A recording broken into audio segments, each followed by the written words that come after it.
Minister Kapoki, we call on you to rescind your decision and grant Yona, Maya, and Paula their rights to Namibian citizenship by descent to come home and the family to be reunited.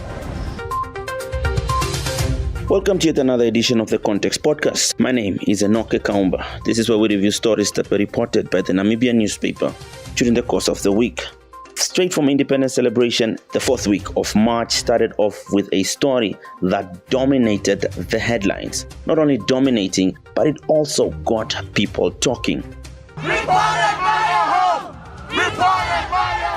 It is the story of Phillip Lühl's battle to bring his babies home after the Home Affairs Ministry left him and his partner's twin daughters stateless and homeless. The architect, who is also a university lecturer, filed an urgent application in the Windhoek High Court, asking the court to order the Ministry of Home Affairs and Immigration, as well as the Ministry of Safety and Security, to issue emergency travel certificate to his daughters or to allow him to enter Namibia with the two babies. Now, the twins were born in Durban, South Africa through a surrogate pregnancy on 13 March 2021. Now, in his affidavit, he says he and his Mexican-born husband, Guillermo Delgado, are registered as the parents of the twins on their South African birth certificate. The Namibian Home Affairs Ministry is not only refusing to recognize Lühl's and Delgado's marriage, which they got in South Africa, but it's also not willing to issue the travel documents which Lühl needs to return to his and Delgado's home, which is in Windhoek, a stance which Lühl has slammed in his affidavit, calling it disrespectful, irresponsible, and downright malicious. Of course, at the beginning of the week, Lühl also posted a video on social media, which also went viral, a video where he's asking for support. We should remember that for many members of the LGBTQ community, the words freedom and equality ring still, after all these 30 years, still ring quite hollow.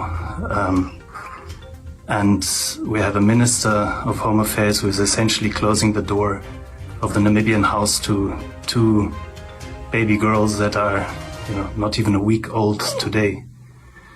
And in the coming days, we will need your support to end this discrimination and to essentially allow Paula and Maya to come back home. Of course, it will be interesting to see what the judgment will be in this case. Of course, the judge, Thomas Masuku, is expected to deliver his judgment on this case on the 19th of April. He did, however, say that he will notify the lawyers involved in the case if he is to make a judgment earlier than the set date.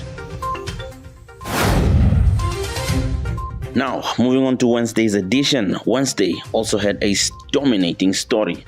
A story that is normally associated with the back page made it to the front page. Government forced NFA, the Namibian Football Association, to pay ex-officials 3 million Namibian dollars. The payments were made in September 2020 and January 2021. An NFA document titled 2019 AFCON qualification matches shows that the financially stricken Football Association had to fork out millions to settle debts owed to coaches, doctors, and kit managers, among others. Among the people who were paid are the former Brave Warriors coach Ricardo Manetti, ex-assistant coach Ronnie Canalello, and the team manager Cyril Isaacs. They received 360,000 Namibian dollars each. Other officials who got paid are the former Brave Warriors second assistant coach Colin Benjamin, who received 300,000 Namibian dollars, goalkeeper coach Herman January, as well as fitness coach Charles Botha, who both received 270,000 Namibian dollars each. The former Brave Warriors technical director Timo Chungarero received 225,000 Namibian dollars. He still has a case pending at the Labour Court. He is demanding 3.6 million Namibian dollars. Sports Minister Agnes Chongarero said she's aware of the AFCON payments, but did not answer detailed questions that were sent to her. Now, this story did not only get the attention of Namibians, but it went as further as being quoted by South Africa's Kickoff magazine's website. Timo Shepo reported on this story. Sakeo Sikela reported the Ministry of Finance has called the awarding of tenders to local companies to supply government-owned schools hostels with food due to irregularities. Now, the Central Procurement Board, which was responsible for awarding the contracts, was told to review the process and relocate the tenders. Now, the headline in this story was Finance Council's awarding of 3.6 billion Namibian dollars hostels food tender. A review panel in the Finance Ministry kind of cancelled the awarding of the contract to provide government-owned schools with food. The reason for cancelling is because there were irregularities apparently with regards to the process that was followed to allocate these contracts, and some companies, 11 companies, complained, and the issue was taken to the review panel, and then the review panel concluded its process last week, and then that's when they decided to cancel the tenders.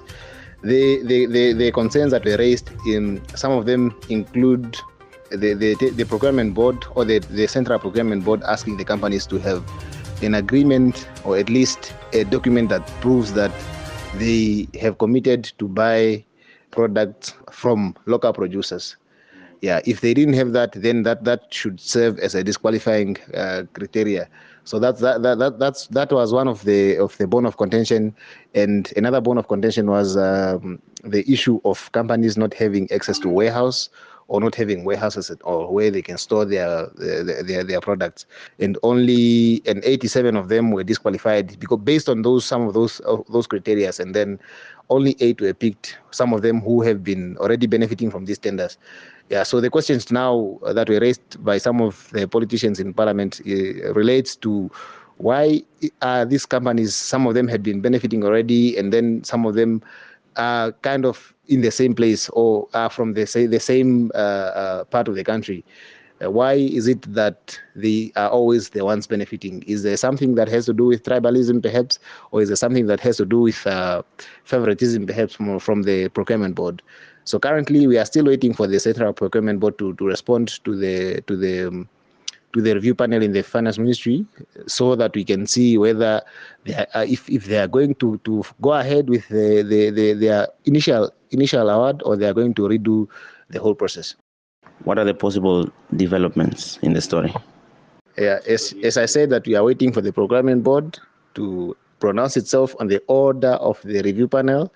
Once the Procurement Board pronounces itself, it should be earlier than end of April, so that because this is an urgent tender, it has to do with the provision of food to schools, hostels, where we are keeping our children at government schools.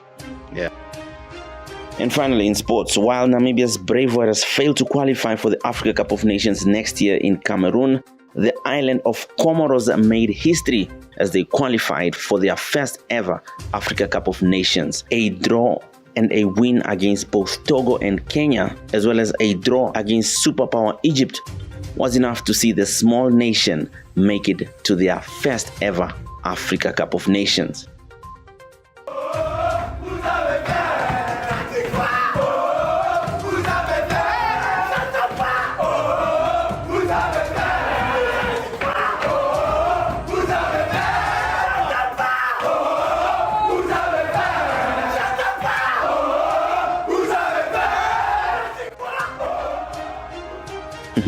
Congratulations to Comoros. Of course, Comoros was not the only team that made history to qualify for their first ever Africa Cup of Nations. The Scorpion of Gambia also qualified for the first time in their history. And that's all I have for you today on the Context Podcast. Do join us sometime next week.